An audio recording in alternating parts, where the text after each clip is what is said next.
We've been at the wonderful Firswood Fisheries today, shooting some fantastic members content with Kieran Marsden, my good mate, and the actual baiting questions under that towel. Should I show him? Let's have a look. Should I have a sneaky look? Let's have a sneaky what look. we've been up to. Something a bit different, but We've a been bait, fishing mussels. mussels, a bait that you have had some success on this year, and it's been very interesting and very eye-opening to get a glimpse at that. So if you're interested, make sure you check out the video on the members channel. Yeah. But today, at this moment, I want to find out a few key tips from you about fishing meat in sort of, September, October time, coming out of summer. Meat can be a really good bait, but there's a few things you need to get right, isn't there? Yeah, so we're going to go through a few tips, aren't we? Yes, tip number one. Now, we're going to start with tip number one. My first tip is not to fish it too far out your peg. Try and keep it as close as you possibly can to yourself. Obviously within range of where the fish want to feed as well. That's important. You don't want to come too close to yourself and not get any bites or indications. The fish will come right close to you. That's great, because you want to be as close as yourself that you possibly can. Now, the reason why you want to keep it close to yourself is a couple of reasons. The first one is when you fish too long out your peg, great, you'll get loads of numbers of fish into your peg, but they can be so tricky to catch. Yeah. And then when you start foul looking them or missing bites and you're in and out your peg all the time, and and especially when you're missing bites, you're feeding more bait, and it just becomes messy and you can't settle them or anything like that. Where the closer you keep it to yourself and you can get them to come in, less numbers of fish come in, but that fish that's coming in, creeping in your peg, he's a feeding fish. He's got his head down feeding, and you can sort of normally catch him. And also as well, with meat fishing, I think it's really important to get your bait right round your float. Yeah. I've had it many times in the past where I've been fishing, I chuck my bait in, it hits me bristle, and I think, oh, that went in lovely, and then instantly you get a bite straight away. But the problem is, I don't feel like tapping meat in through a pot is enough, and it doesn't work as well. No. You just got to chuck it in. Little and often is the key with meat. Yeah. So that's what we're going to do here today. We're fishing on a top kit.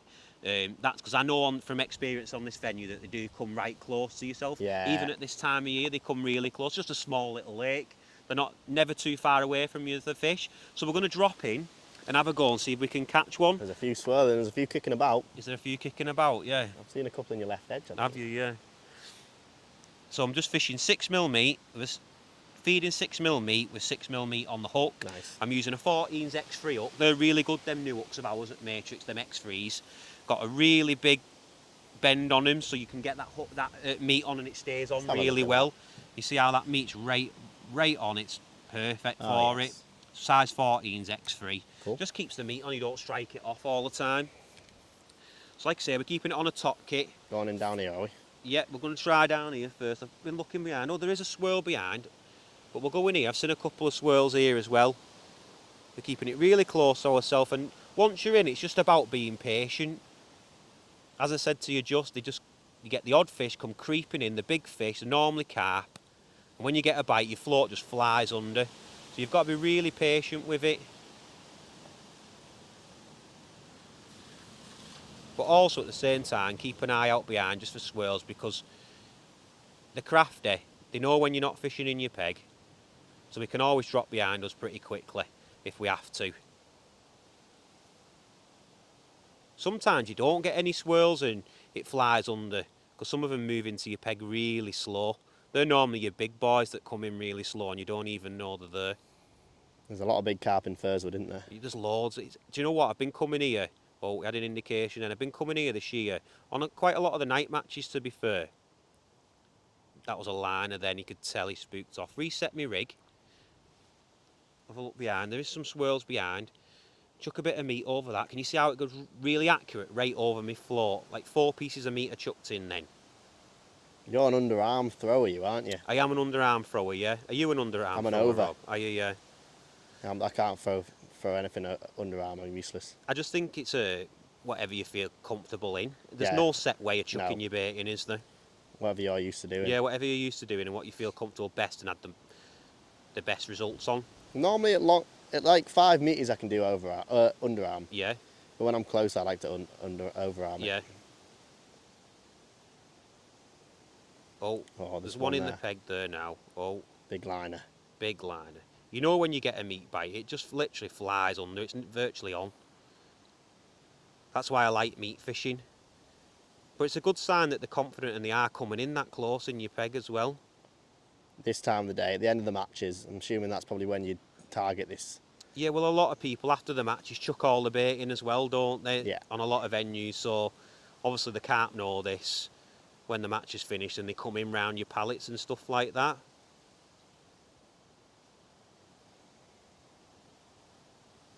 But it's just about being patient now. The big fish that you catch, there's one there now in my peg.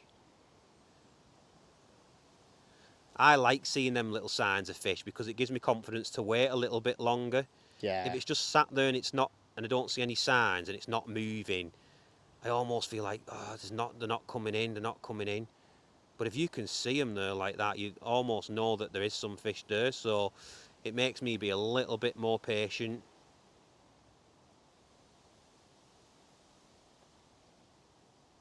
But they're not eating it yet, they're not eating it yet.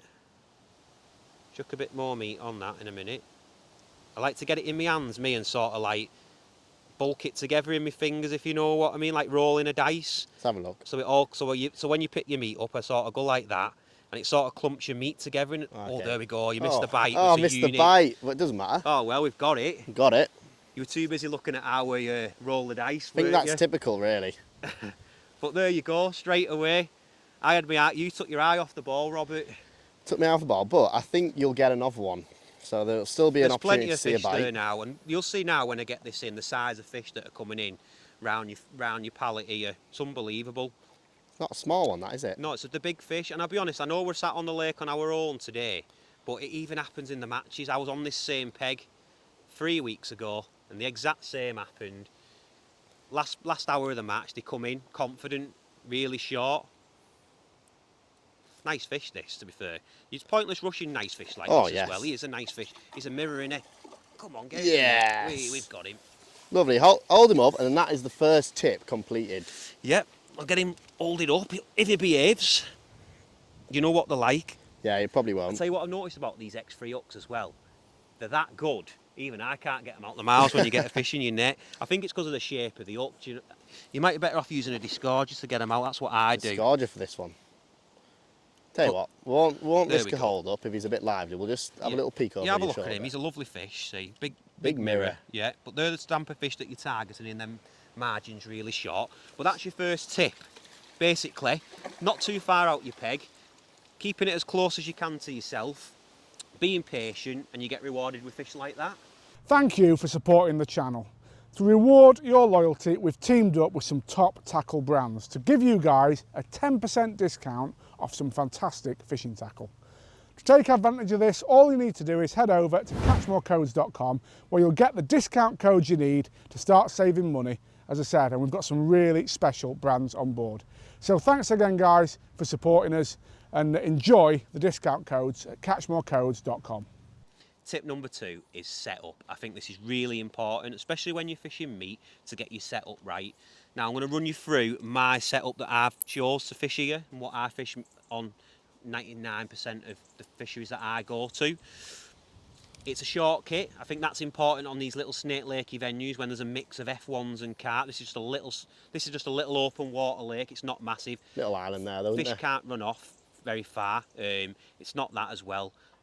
You're fishing really close to yourself, and the fish pop up in front of you as well, and they're easy to net in front of you as well, so you can be a bit more aggressive with it. I've got the 12s to 14s orange slick. That's really good, like say in a short kit. Mainline, pick a nice and robust mainline. This is 018 soft steel mainline. Just because you're fishing around pallet, there's pallet legs around, sometimes some snags in the edges and things like that. So you want a robust mainline that's going to withstand a full session. You don't want to be setting up all the time and snapping and stuff like that. Now, my float, I've gone for a 0.3 of a gram stubby slim. This takes 6 number 9s. I think that's ideal for anywhere up to 2 foot. Perfect. I fish it as a Bulkin 1 dropper. Just like this. They've moved out of shot then because they've moved me shot because I've just had a fish. But I always fish with stocks as well. It's a Bulkin 1 dropper. Takes 5 or 6 number 9s. Perfect for that. You want to get your bait down. That's why I'm fishing a Bulkin dropper. But you still want that little bit of waft on your bait when it's coming through. So you don't want to fish too heavy. You don't want to be fishing a 0.4 of a gram, 0.5 of a gram rig in 2 foot of water, because that's just going to go down like a rock straight Like a to the brick. bottom. Yeah. So you still want a bit of finesse involved in it as well at the same time. But a bulk and dropper. So I've got a 4-inch up length of all 16 soft steel. Again, that's for the fish that we're catching on this venue. All 16 I think I need to put on, because there's some big carp in this lake, just like the fish that you've seen we've been catching in this video. There's some nice big quality fish to be caught. So an all 16, 4-inch, and then a 14's X3 hook. They're our new hooks, them X3s. I'll unhook it just to see if I can show you a little bit. Really good hook for meat, them. They're a size 14s, quite strong gauged hook as well, because you've just seen we're catching some big carp. You want an hook that's going to never let you down. They're good because the hook points stay on them as well. And what I like about them hooks is there's a nice bend on the hook, comes right up to the hook point, near enough touching where your spade is. So when you hook your meat on, it stays on for a lot longer. If you miss a bite, you're confident that your meat's still on and you can drop back in and get another bite at the cherry and catch another fish. I always have a longer lash as well, from float to connector. That's probably about 12-inch. I like that, especially when I'm fishing in the edges with 2 number 8 back shots, because you can sort of pull your rigging towards the bank and your pole tips near enough touching the bank, because you know what these fish are like. They're really crafty and spooky your pole tip. So if it's really close to the water, I feel like they can see it and they'll spook off and not come in as confident as well. So that's the rig. Perfect setup for this meat fishing. So that's my tip number 2. What have we got here, Keith? Well, we've latched ourselves into another carp, but this time down the left edge. And this leads me on to tip number 3. Nice. Rotation of lines. Interesting. Really important, especially when you're fishing meat and you're fishing it close to yourself as well, like we are on a top kit. Because as I said earlier, you'll catch one, but then what you'll see is they'll just sort of... That is a kipper. It is a kipper. What you normally see is you'll catch 1 or 2 on a line, and then they'll stop coming in. But what you've got to do is... Wow, it's a unit. And do you see the size of it? £10, him, innit? He is a big one, isn't he? He's a unit. He don't want to give up neither, does he? Goes to my pallet now. Now, Go on, Keith. can't get him in the Get net. him. Look at that. Unit. He is a proper one, isn't he? Fantastic. He's over £10, isn't Rob? Perfect example, that, Keith. Nice. So up to the top lip as well, mate. Perfect. Right in the centre. That's a 10, that, as Andy May would say. 10 out of 10. 10 out of 10.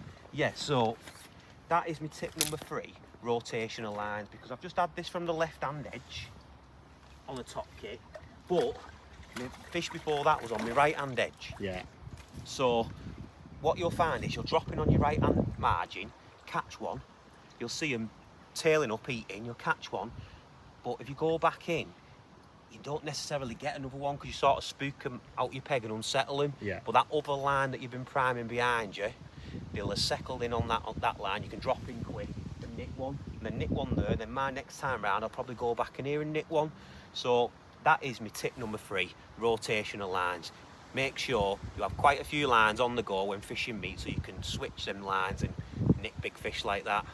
So we've had a fantastic day here at Firswood Fishery today. It's been phenomenal. It always is. It never disappoints. Been doing quite a few videos, but I just want to take a moment of your time just to let you know that we've now got a video live of me fishing a really good bait something that's opened my eyes, and that is mussels.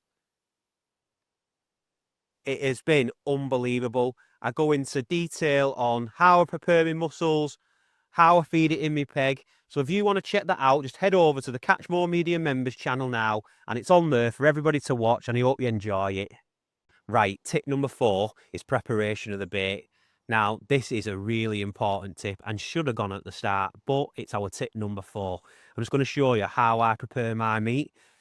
So what I do is I undo my tin of meat. This is the Tesco's Tulip pork luncheon meat. You can go, I tend to use this or Morrison's Own or the B&M's plum rose green tin. They're the 3 tins that I normally stick to when I get my meat.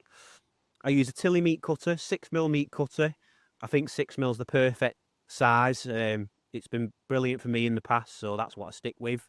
I literally just slide the meat into the cutter, get the plunger, push it all the way through the mesh on the plunger, and then on these tilly meat cutters, there's a little groove here, and that's designed just to sit on top of your bait tub, just like that.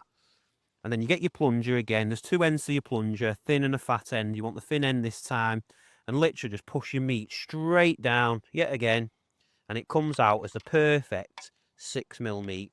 That is beautiful.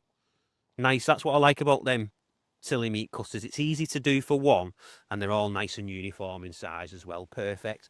Now once I've done that and I've pushed my meat through the cutter, I just get some water, flood my meat with water, just like that, give it a swish about, and then what I do is chuck it on the riddle, drain all that water off, and then back into the tub, and then it's done, ready for your session. And that keeps it in tip-top shape. But the main thing you've got to do is, when you've done that as well, I'll go and grab it. Just wait 1 second. It's on my side tray. Grab your towel and make sure your meat on your side tray is covered with your towel all the time. And that just stops it from drying out, keeps it moist all the time, because you want your meat damp. I don't like having my meat in water because I feel like it goes too soft and goes white as well at the same time. So just have it like that, towel over it, keep it damp, and it stops it from coming up and floating then, you see, as well, and drying out. So that's the bait prep, ready to go again on our peg. So let's get going.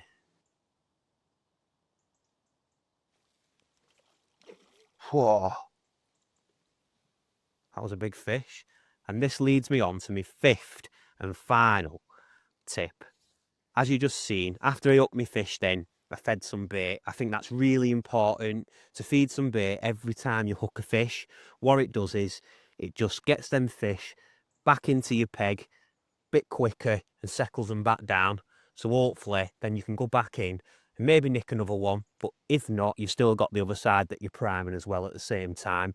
But my fifth and final tip is, make sure that you definitely feed some bait after you've caught one. This is a big fish, this, to finish on for you. You can just tell this big carp just plodding about.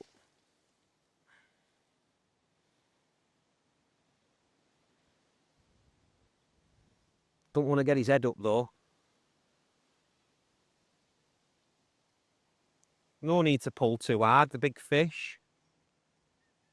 Enjoy the fight.